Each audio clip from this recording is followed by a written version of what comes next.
Bueno, gracias a Dios por poder estar frente a su palabra y también por todos los hermanos que van sirviendo de una u otra manera para que estemos cómodos aquí en un lugar limpio y ordenado, tratando de mejorar el sonido, la multimedia. Es parte del servicio al Señor y damos gracias a Dios por eso, también por los hermanos que oran, que sirven con los niños, que ofrendan, que hacen sus aportes, que se suman a los ministerios, que apoyan, incluso con su sola presencia ya es realmente un aliento y es una necesidad porque la interacción es más que necesaria. Bueno, vamos a dar comienzo entonces a nuestro estudio del día de hoy. Si te parás con la manito ahí, por favor, Robert. Muy bien. Y hoy comenzamos un nuevo subtema dentro de la serie, que es el mandamiento de amar. Amar, sí, ¿necesita? Amar. Así que creo que Dios mediante le vamos a dedicar mínimamente 2 domingos, puesto que el tema es vasto.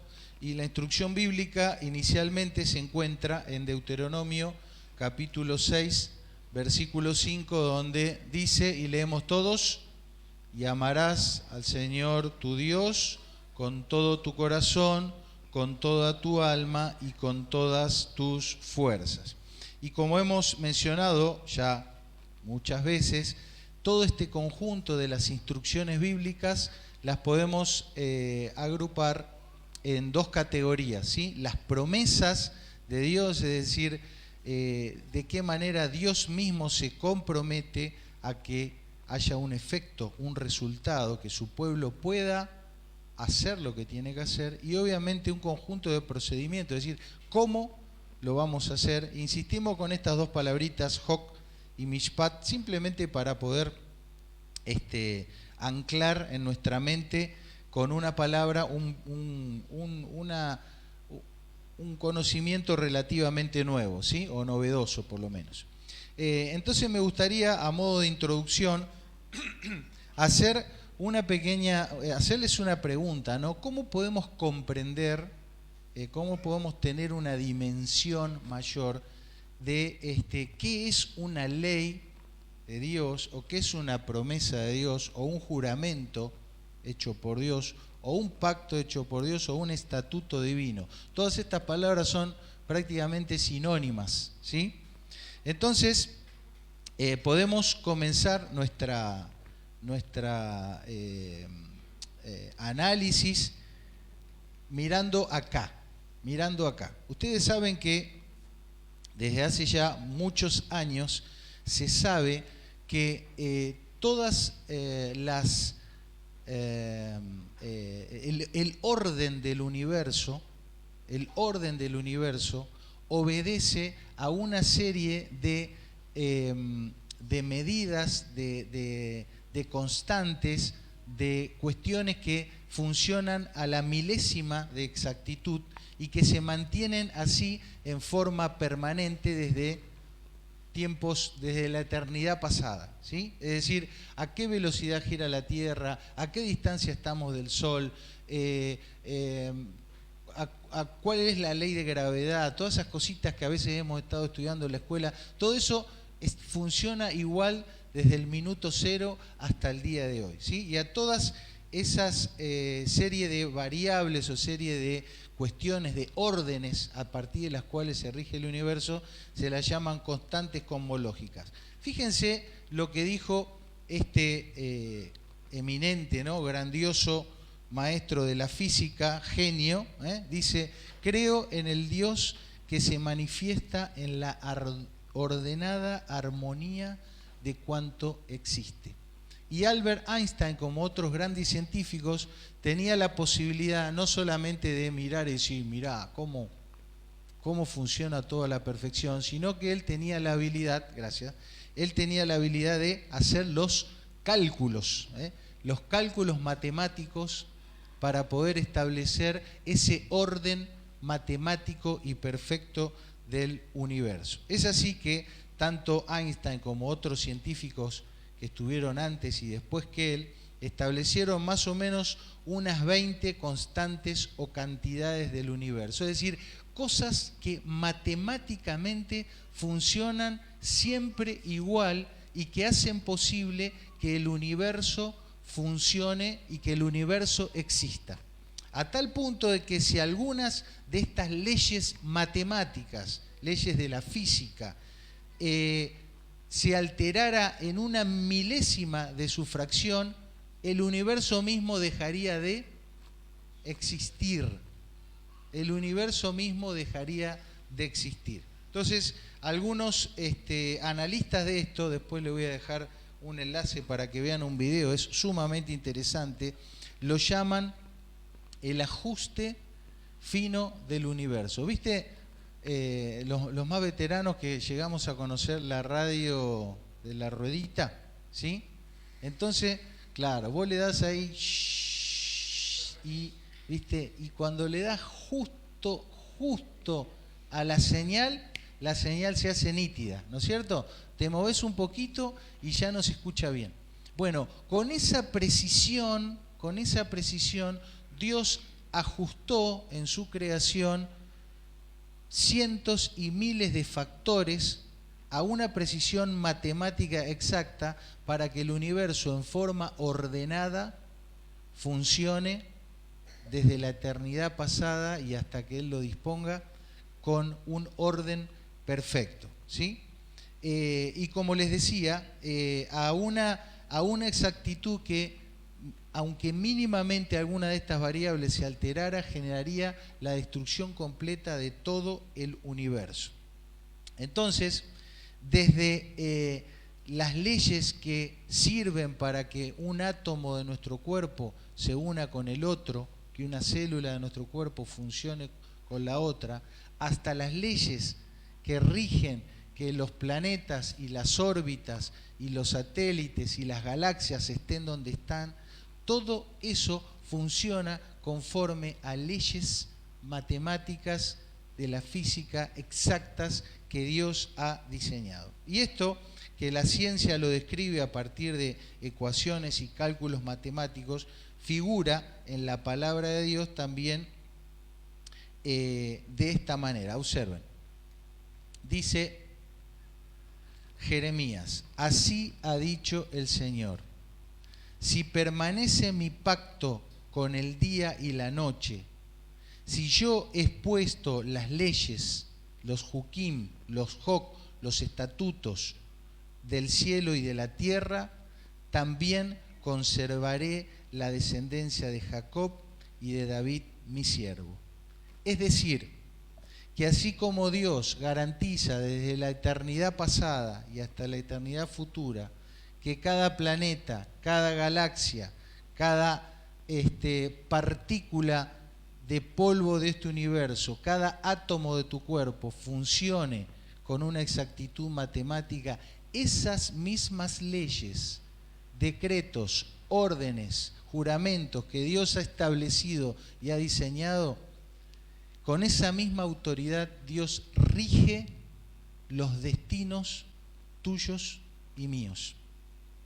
Y todas las promesas que Dios ha hecho en su palabra, todas las cosas que Él ha establecido para sus hijos, para sus hijas, se cumplirán y funcionarán con la misma contundencia con la cual cada día sale el sol, sale la luna, viene el invierno, viene la primavera, viene el verano, los planetas giran y estamos en este universo que Él ha creado. Quiero decir lo que dijo Jesús. Le vas a dar voz ahí, Robertito, porfa. Cielo y tierra pasarán, pero mis palabras no pasarán. Es decir, que es más probable que este universo, con toda su magnitud y su perfección, deje de existir. Es más probable que eso caduque y no que caduque, que pase, que no se cumplan las palabras del Señor. ¿Se dan cuenta al Dios al que le estamos oyendo, se dan cuenta, al Dios al que le estamos creyendo. Es un Dios que ordena con sus leyes, con sus estatutos, el funcionamiento del universo. Y también ha establecido otras leyes y otros estatutos para el ordenamiento, el funcionamiento de tu vida y de la mía. Y de esas promesas, de esos juramentos dados por Dios, de esos mandamientos dados por Dios, nos aferramos. Porque ya sabemos quién lo ha dicho. Así que hoy vamos a estar empezando a aprender sobre este mandamiento que Dios ha dado de amarás al Señor tu Dios con todo tu corazón, con toda tu alma y con todas tus fuerzas. Y yo les pregunto, ¿eso es un mandamiento o una promesa?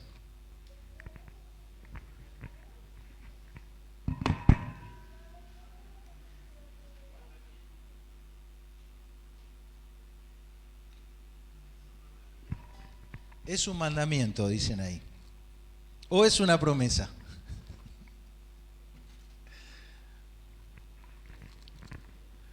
Es un mandamiento, pero tiene implícito en ella misma la promesa de que sus hijos van a amar al Señor, su Dios, con todo su corazón, con toda su alma y con todas sus fuerzas.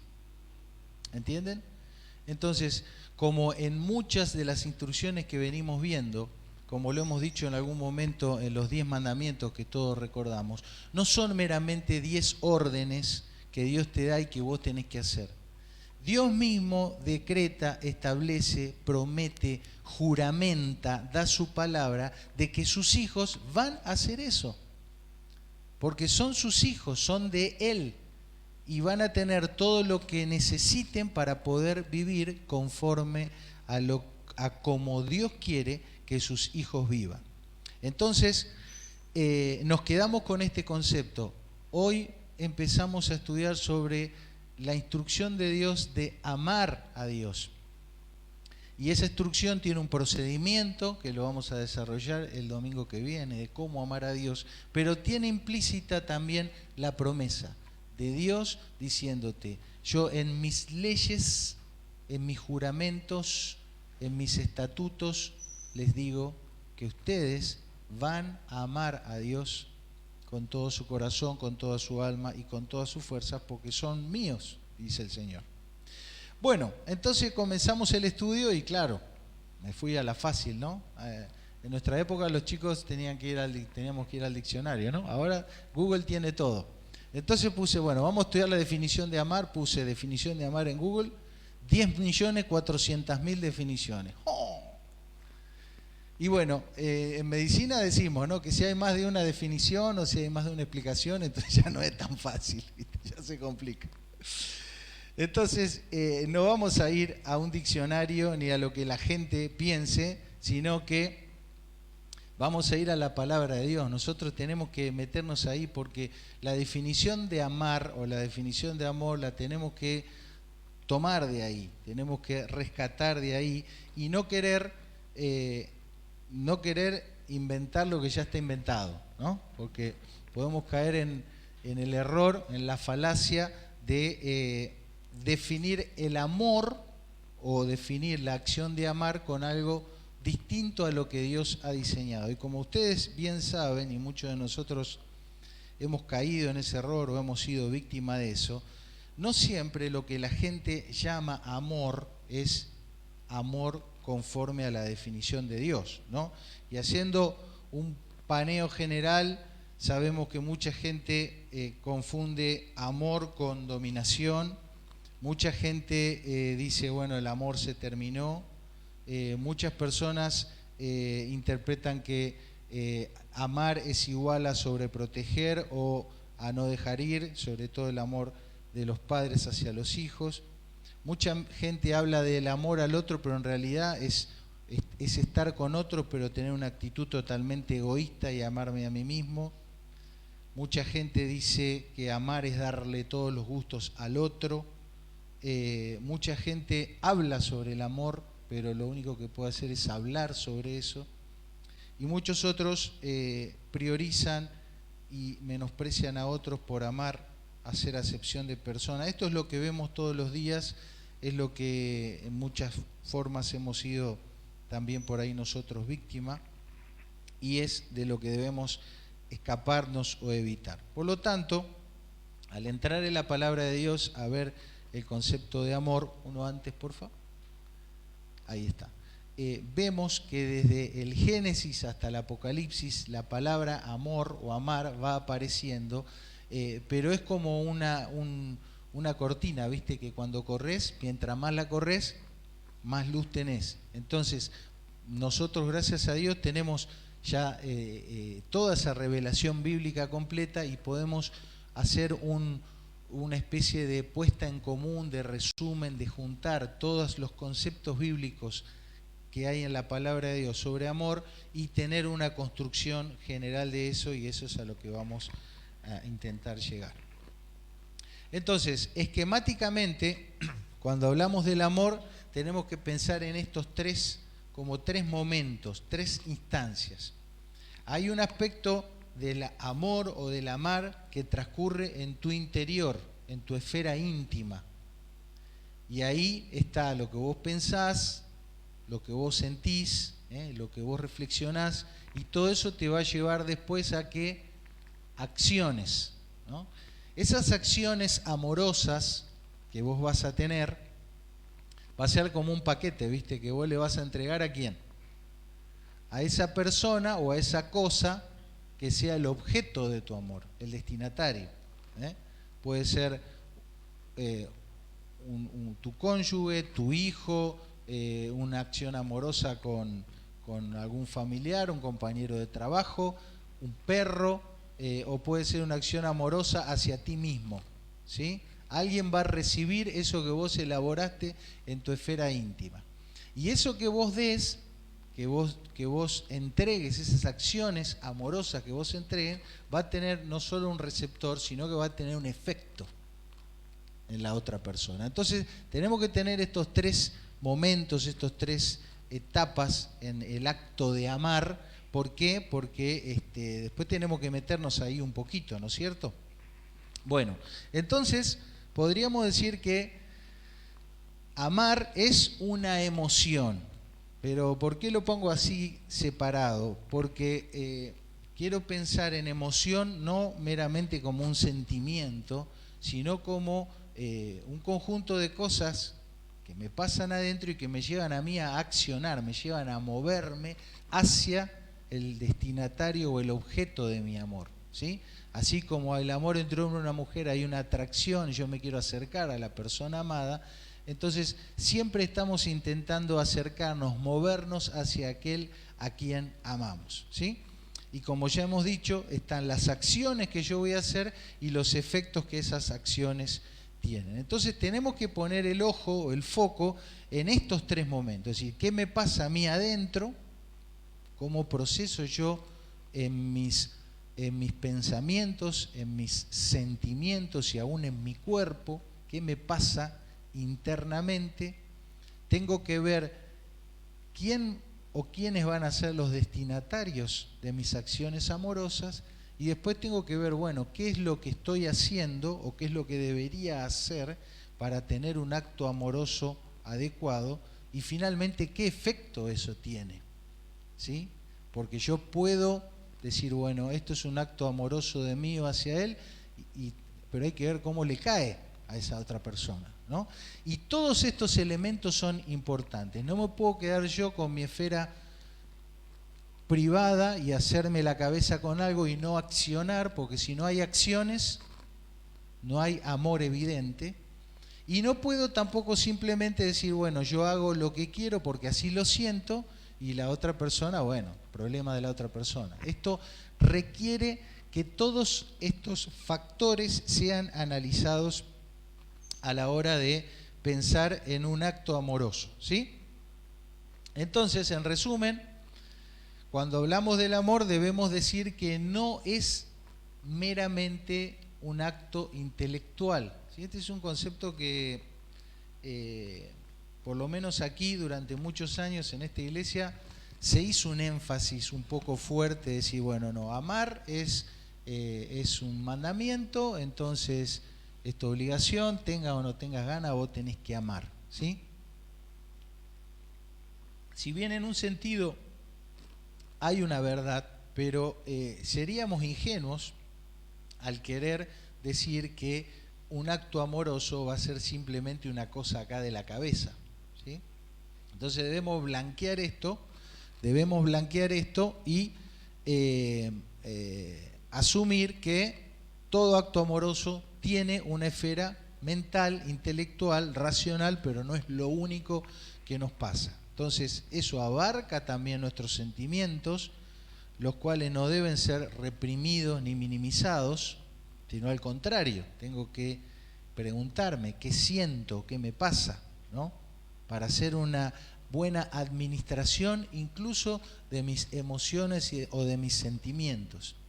No para que esas emociones lideren mi vida, pero sí tengo que blanquear, tengo que revisarme y decir qué me pasa, estoy enojado, estoy triste, estoy desanimado, estoy ansioso, ¿eh?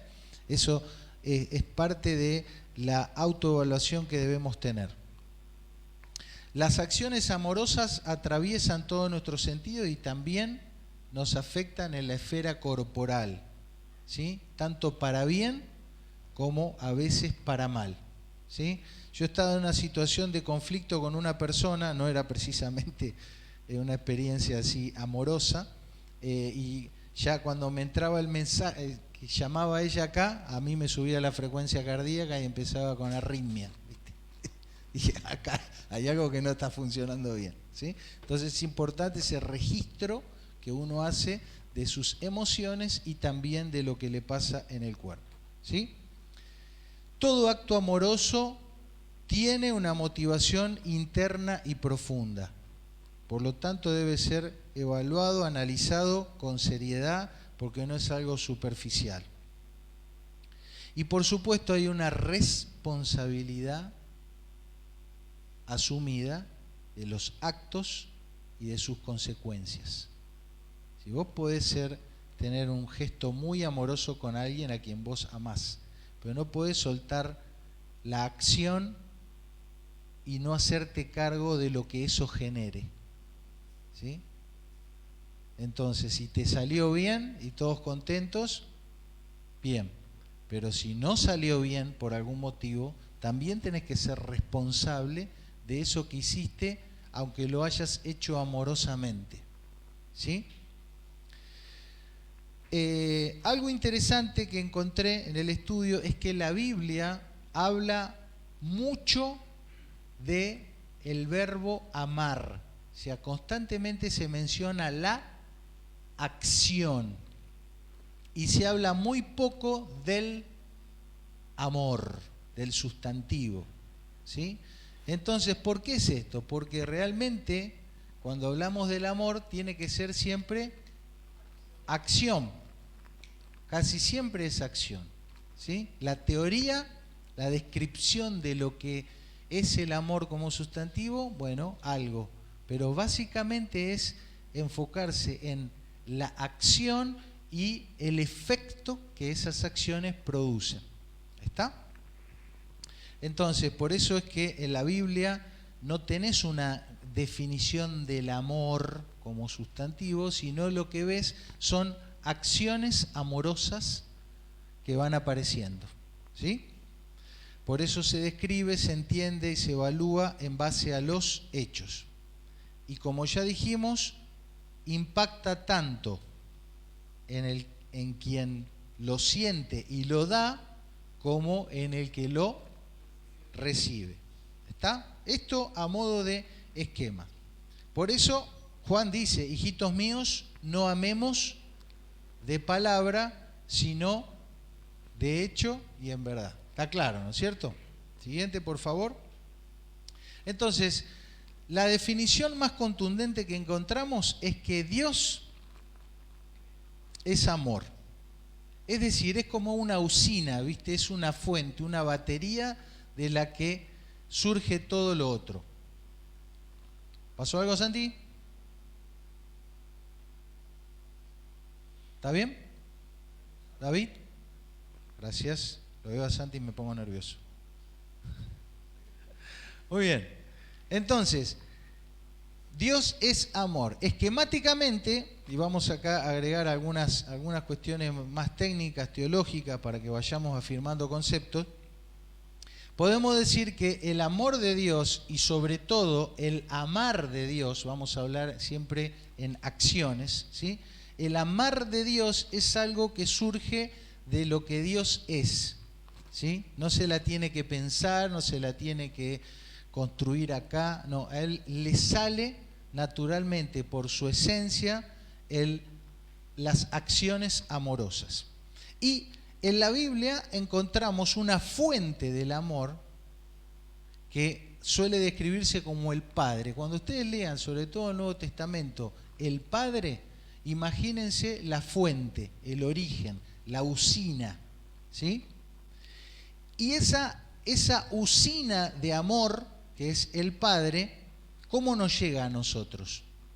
Nos llega a través de una expresión, de un vehículo, de algo o de alguien, mejor dicho, que puede mostrarnos ese amor generado en la usina y que sea accesible y que nosotros lo podamos recibir. ¿Y quién es esa persona? Es Jesucristo, que en la Biblia se lo describe como el Hijo. Un hijo es un portador de algo. ¿Se acuerdan que hablamos varias veces de esto? Como vos, sin conocer al Padre, viendo al Hijo podés saber cómo es el Padre. ¿Por qué? Porque el Hijo algo que tiene que hacer es mostrar las características, las virtudes, las señas particulares de cómo es el Padre. Entonces, nosotros podemos experimentar el amar de Dios, el Padre, la fuente, la usina, ¿a través de quién? De nuestra relación, de nuestro contacto, de nuestra interacción con el Hijo.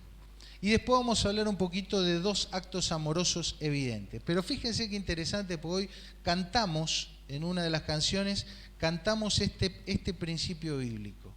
La pregunta es, ¿quién puede contener el cúmulo de los atributos de Dios si no es Dios mismo? Vuelvo a hacer la pregunta. Dios es la usina del amor. ¿Quién otro que no sea Él mismo puede bajar a compartirte, a darte eso? ¿Se entiende? ¿Hay alguien, hay algún ser creado que se pueda bancar, si lo pusiéramos en términos de peso, ¿no? El peso del amor de Dios y traerlo al hombre y decir, mira, acá te traigo el amor de Dios, tomá. Nadie lo puede hacer si no es Dios mismo. Por eso es una evidencia categórica de que el Hijo, Jesucristo, es Dios. Es Dios, ¿sí? Y la siguiente pregunta es, ¿con qué clase de amor nos amaría Dios si no fuera uno que nace de Él? ¿Entendés? Porque yo puedo tener algo, ¿no? Y en vez de dártelo, digo, no, ¿sabes qué? Juanjo, dale la llave tuya. ¿Sí? Pero si Dios dice, mira, te voy a amar, ¿con qué amor nos va a amar Dios? Con uno que nace de Él. No puede ser un amor generado por otro. Entonces Dios, la usina, el Padre, la fuente del amor, por antonomasia, nos comunica Él mismo por medio del Hijo Jesucristo, el Hijo de Dios, el amor con el cual nos quiere amar. ¿Sí? Y esto está dicho en varios versículos, por ejemplo, estos tres. Bendito sea el Dios y Padre de nuestro Señor Jesucristo. Ahí tenés fuente, expresión, vehículo, que nos bendijo con toda bendición espiritual en amor por medio de Jesucristo según el puro afecto de su voluntad. Juan 3:1, primera Juan, mirad cuál amor nos ha dado el Padre. Esa palabra cuál significa con qué clase de amor o qué origen de amor. ¿Sí? Entonces, viste, cuando vos ves a alguien y ya lo ves y decís, mira, no, este viene de tal lado, ya le sacaste la ficha de dónde viene, por cómo habla, por cómo viste, ¿no? Y después dice algo y decís, ¿cómo no va a decir así si viene de tal lado? Le sacás la ficha, ¿no? Bueno, esa es la ficha que le está sacando Juan al amor de Cristo. mirá de qué clase y de qué origen es el amor que nos ha dado ¿quién? El Padre, la fuente. ¿Está? Juan 3:16, de tal manera amó Dios al mundo y ¿qué hizo? Dio al Hijo. Siempre pensamos que dio al Hijo porque fue a la cruz, pero en realidad lo que Él nos dio es su amor por medio del Hijo. Si eso implicó o incluyó la muerte de la cruz, es otro tema. Pero Él lo que nos dio es, según ese versículo, su amor por medio de Él mismo en la persona del Hijo. ¿Está? Esto está dicho en el Antiguo Testamento también, observen. Así dice el Señor Dios, creador de los cielos, el que los despliega. Fíjate cómo otra vez relaciona la creación, las leyes del universo con cosas que nos pasan a nosotros. El que extiende la tierra y sus productos, el que da aliento al pueblo que mora sobre ella y su espíritu a los que por ella andan. Yo, el Señor, te he llamado en justicia, te sostendré por la mano, te guardaré y te pondré por pacto al pueblo, por luz a las naciones, para que abras los ojos de los cielos, para que saques de la cárcel a los presos y de las casas de prisión a los que moran en tinieblas. ¿De quién está hablando aquí?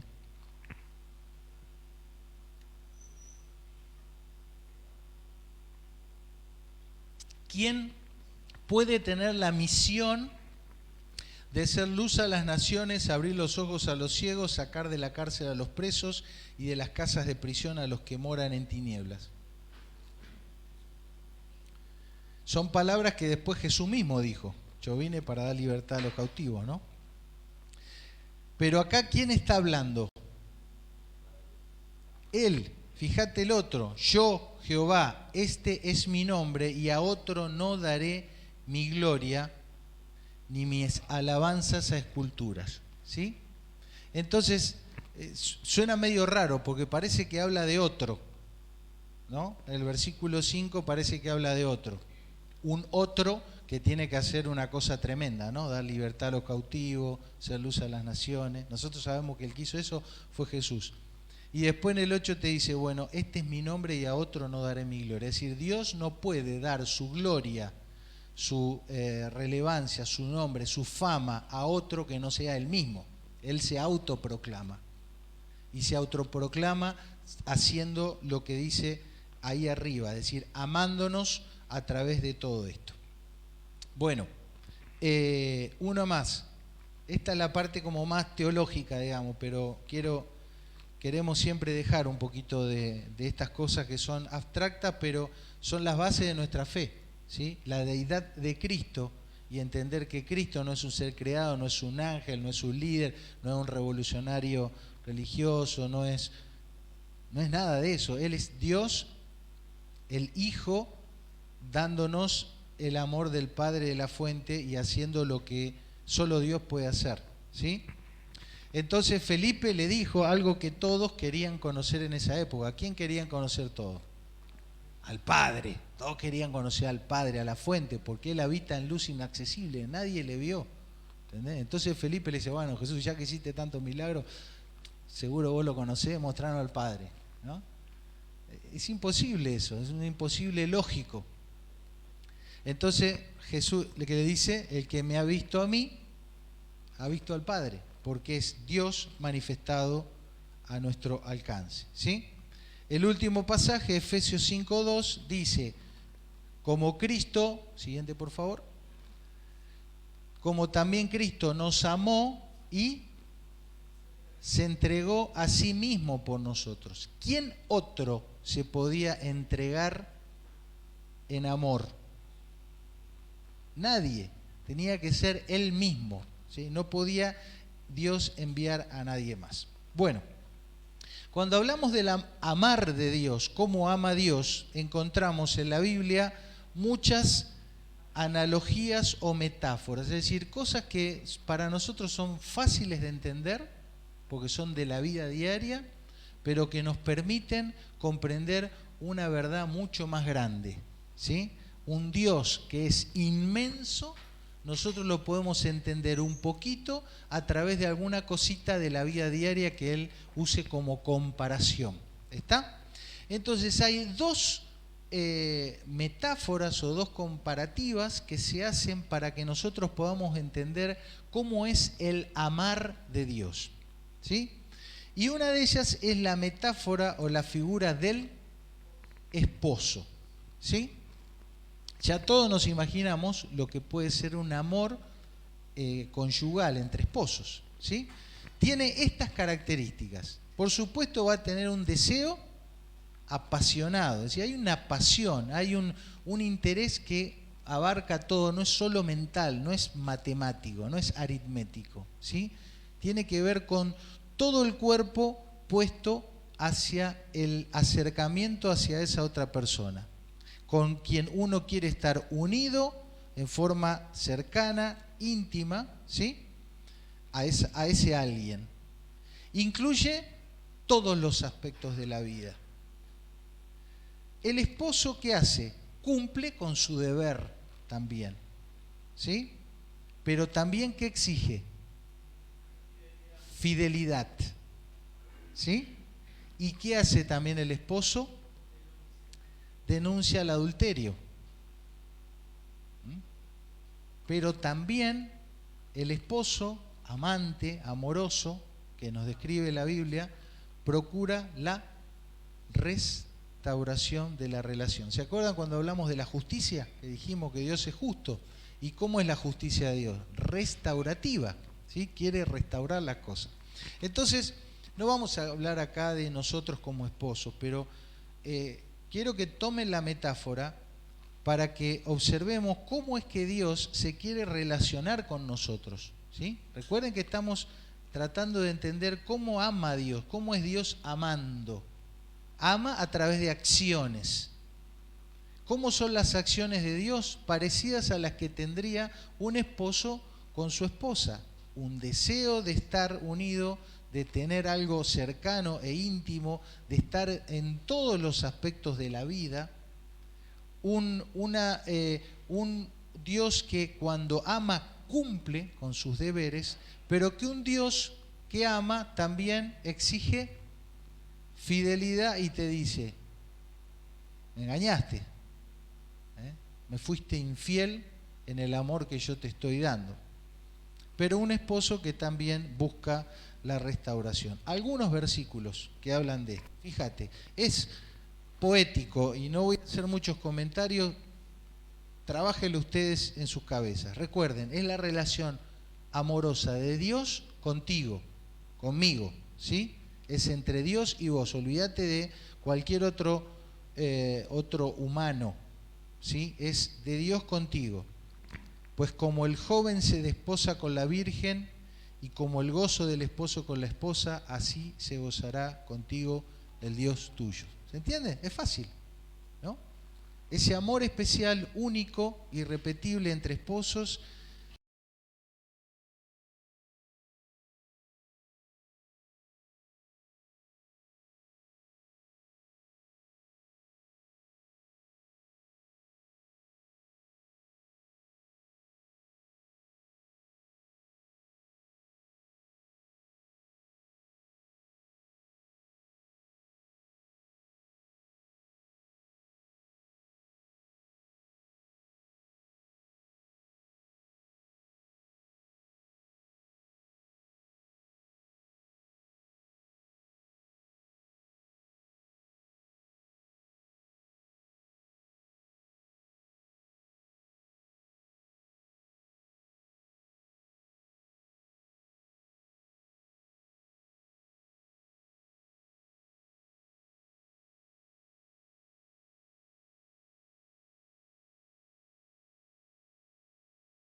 describe un que fuera santa y sin mancha.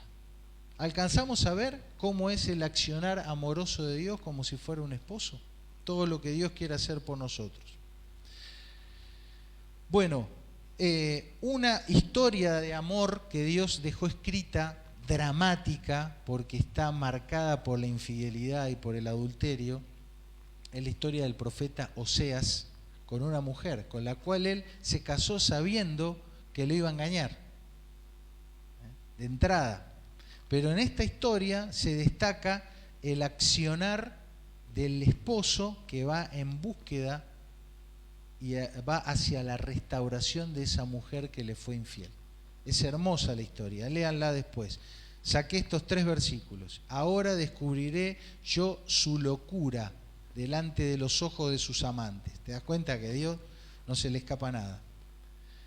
Pero he aquí yo la atraeré, la llevaré al desierto y le hablaré a su corazón.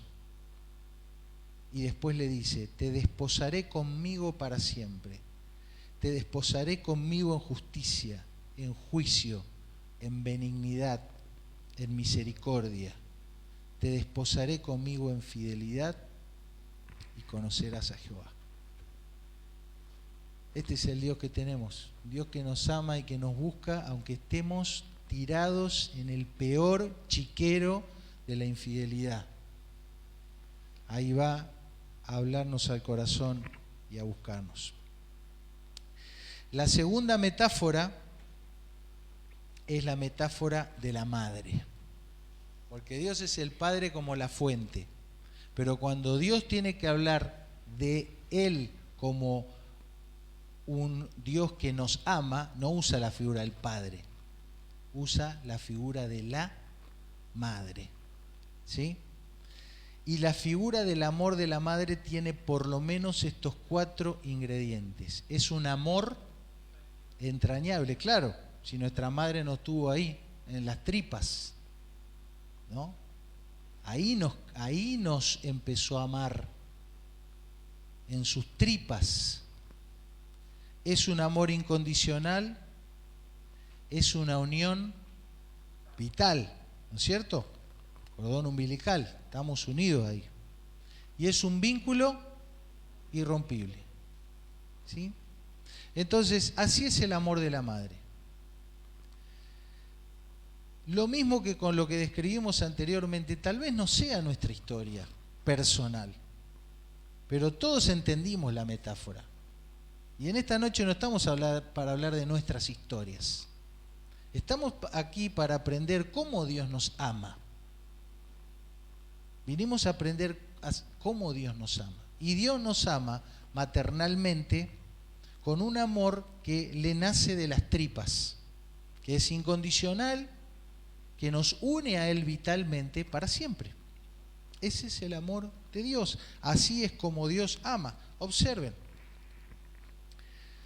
Por la entrañable misericordia de nuestro Dios con que nos visitó desde lo alto de la aurora para dar luz a los que habitan en tinieblas y en sombra de muerte, para encaminar nuestros pies por camino de paz. Esto fue lo que dijo un viejito cuando lo vio a Jesús recién nacido.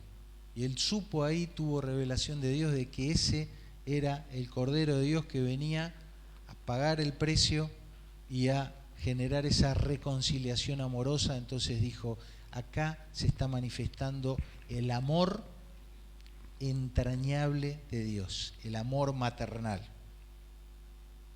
Efesios 1:3 dice que, como ya leímos, nos bendijo con toda bendición espiritual en amor por medio de Jesucristo, según el puro afecto de su voluntad.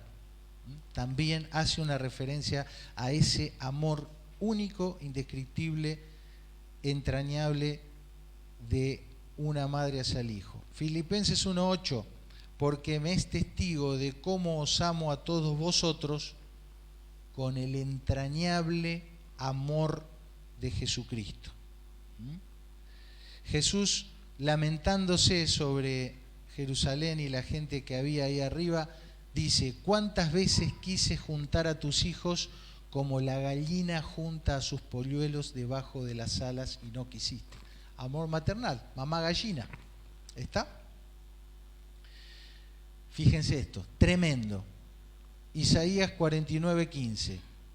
¿Se olvidará la mujer de lo que dio a luz para dejar de compadecerse del hijo de su vientre? ¿Cuál sería la respuesta acá? No, ¿no? La mujer no se olvida del que dio a luz. ¿Se olvidará la mujer de lo que dio a luz para dejar de compadecerse del día de su vientre? No, pero dice el profeta, aunque olvide ella, yo nunca me olvidaré de ti. He aquí que en las palmas de las manos te tengo esculpida. Entonces, así como pueden pasar las constantes que rigen el universo y todo este universo que conocemos puede explotar, pero aún así las palabras del Señor no van a pasar, puede ser que una madre se olvide del que dio a luz, pero Dios no se va a olvidar en su amor entrañable de ti y de mí. Entonces hemos visto, y ya casi concluyendo, cómo Dios es la fuente, pero también es el vehículo por el cual nos da su amor. Vimos estas dos metáforas y vamos a ver dos actos amorosos evidentes de Dios. Dos actos amorosos evidentes de Dios. Y para eso tenemos que explicar esta palabra, ¿sí? Esta es la palabra con la cual se describe en el Antiguo Testamento, en hebreo, las acciones amorosas de Dios. Y fíjense cómo no hay en el castellano una palabra que sea sinónimo. Y necesitas todas estas para decir Gesed. Cuando ustedes lean en la Biblia la gracia de Dios, la misericordia de Dios, la bondad, el amor, la benevolencia de Dios, la clemencia de Dios, el consuelo de Dios, la piedad de Dios, la solidaridad de Dios, eso es Gesed. Está por todos lados. Y ellos lo podían entender bien, nosotros tenemos que hacer toda esta explicación. De todos estos posibles sinónimos o descriptores, me quedo con la última, que es la que más me gustó a mí. Solidaridad. Hablamos bastante de solidaridad en las últimas mitzvot y vamos a volver a eso. Pero fíjense, definición de solidaridad. Responsabilidad y cooperación. Capacidad de ayudar o hacer más allá de lo que se cree estar obligado o comprometido. Si vos haces lo que es tu obligación, no sos solidario. ¿Sí? Para ser solidario tenés que hacer más. Y esa es la forma en la cual Dios hace sus actos amorosos. Es una solidaridad permanente. Dios siempre va más allá de lo que es su obligación. Constantemente está amándonos maternalmente con la figura del esposo, pero mostrando el Gesed, mostrando la gracia, la misericordia, la benevolencia, la clemencia, el consuelo, y siendo solidarios con nosotros, siendo solidarios con nosotros. Un solo versículo. Con amor eterno te he amado, por tanto te prolongué mi Gesed. ¿Está? El Señor nos prolonga todo el tiempo su solidaridad. Todo el tiempo nos prolonga. ¿Viste? 5 más, 5 más, 5 más. Siempre tiene para darnos. Por último, vamos a ver dos evidencias de esos actos amorosos de Dios que se hacen con Gesed, que se hacen con su solidaridad interminable. Uno de ellos está en Romanos, observen. Dice, la esperanza no avergüenza, porque el amor de Dios ha sido derramado en nuestros corazones por el Espíritu Santo que nos fue dado, porque Cristo, cuando aún éramos débiles, a su tiempo murió por los justos. No, murió por los impíos. Ciertamente apenas morirá alguno por un justo, Con todo, pudiera ser que alguno osara morir por el bueno. Mas Dios muestra su amor para con nosotros en que, siendo aún pecadores, Cristo murió por nosotros. Entonces, la primera evidencia contundente acerca de estos actos amorosos de Dios, con el gesed, con la misericordia, con la actitud maternal, con ese ímpetu del esposo que va en búsqueda de la amada, la primera evidencia es que el amor de Dios produce en nosotros salvación. El amor de Dios produce en nosotros salvación. Dios muestra su amor para con nosotros en que, siendo aún pecadores, Cristo murió por nosotros. Y aquellos clavos, aquella corona, como dice Pablo, esa lista, esa acta de decretos que decía fulanito culpable de esto, culpable de esto, culpable de esto, culpable de esto. Esas actas fueron clavados en la cruz. El acto amoroso de Dios, ¿se acuerdan que hablamos, no? La esfera íntima, salen las acciones y eso tiene una repercusión, un efecto en quien recibe el amor. El efecto del amor de Dios sobre ti es su salvación. Simplemente necesitas abrirte a ese amor y dejar que Dios te ame con ese amor benevolente que puede generar en ti la salvación. Que el pago que Cristo hizo por todos los pecadores sea tu pago, sea por tus pecados. Así que en esta noche espero que ninguno de los que estamos acá o de los que nos están viendo en las pantallas se vaya sin experimentar el acto amoroso de Dios que produce en ti salvación. ¿Sí? Hemos descrito cómo Dios te quiere amar y lo único que te queda por hacer es decirle sí quiero, ¿no? Sí acepto. Y en segundo lugar, la evidencia de los actos amorosos de Dios. Observen, porque tú eres pueblo santo para el Señor tu Dios. El Señor tu Dios te ha escogido, ¿se acuerdan? Como el esposo que va, la ficha, la mira, dice, la amo, la quiero, ¿sí? Te ha escogido para hacerle un pueblo especial, ¿se acuerdan? Todo el atavío, el ajuar, el vestido de novia. Más que todos los pueblos que están en la tierra. No por ser vosotros más que todos los otros pueblos os ha querido el Señor y os ha escogido, sino por cuanto el Señor los amó y quiso guardar el juramento que juró a sus padres. Conoce pues que el Señor tu Dios es Dios fiel, que guarda el pacto. ¿Recuerdan? Pacto, juramento, estatuto, la ley del universo. ¿Sí? Y la misericordia, el gesed, la solidaridad, la piedad, la benevolencia. ¿A quiénes? A los que le aman y guardan sus mandamientos hasta 1000 generaciones. Y acá se fusiona. Porque dice, bueno, si yo no le amo, entonces no me va a dar todo esto. No.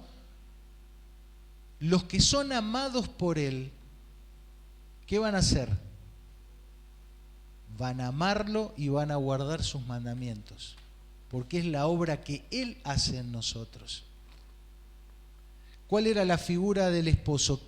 ¿Cómo hacía la novia para tener el vestido lindo, las joyas, el arito? ¿Quién se lo daba todo eso? El esposo.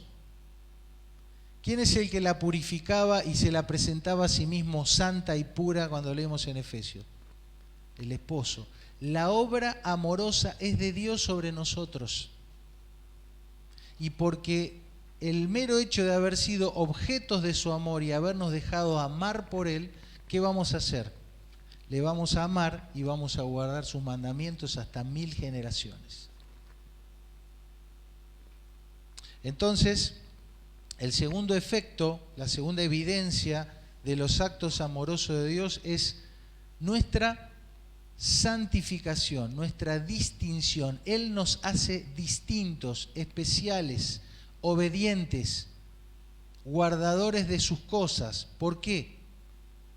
Porque es Él el que actúa en nosotros, y así como sus leyes rigen el universo a la perfección, sus promesas van a regir tu vida y la mía en un liderazgo amoroso que Él quiere tener sobre ti y sobre mí. Queridos, no hay más nada para decir. Vamos a orar y te voy a invitar en esta noche a que te entregues al amor de Dios, a los actos amorosos de Dios. Dios te quiere amar con un amor maternal, visceral, desde las tripas. Quiere generar contigo una unión vital, indisoluble. Dios te quiere amar con el amor de un esposo apasionado que te busca, te encuentra, te atrae a sí mismo, te decora, te viste, te prepara para que otra vez vos estés lista para el encuentro con el amado. Tu oportunidad en esta noche es de recibir el amor de Dios para tu salvación, si todavía nunca le pediste perdón a Jesús, o que te entregues al amor de Dios para que Dios te guíe por esos caminos de santidad y de guardar cada uno de sus mandamientos. ¿Qué es lo que estás necesitando? Algunos de esos dos efectos del amor de Dios necesitas. Es tu momento para orar. Decirle ahí en tu corazón: Dios, en esta noche quiero recibir tus actos amorosos.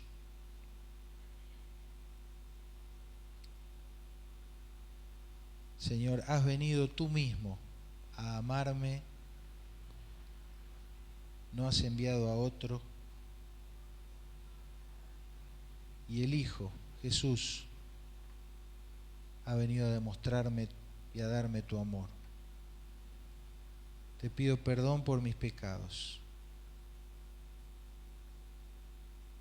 Creo que me muestras tu amor en que, siendo aún pecador, Cristo murió por mí.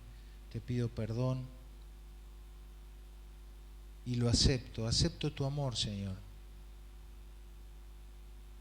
Recibo tu amor, recibo a Jesús, recibo al Hijo de Dios en mi corazón, en mi vida, como mi Salvador.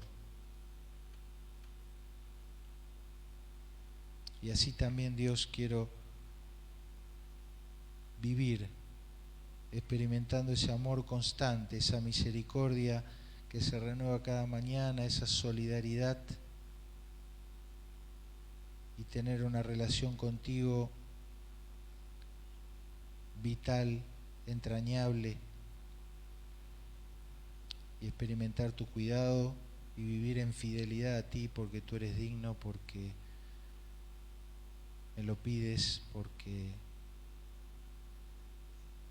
deseo serte fiel, y porque confío que así como riges las leyes del universo, regirás mi vida para caminar en tus mandamientos. En el nombre de Jesús. Amén. Amén. Señor les bendiga.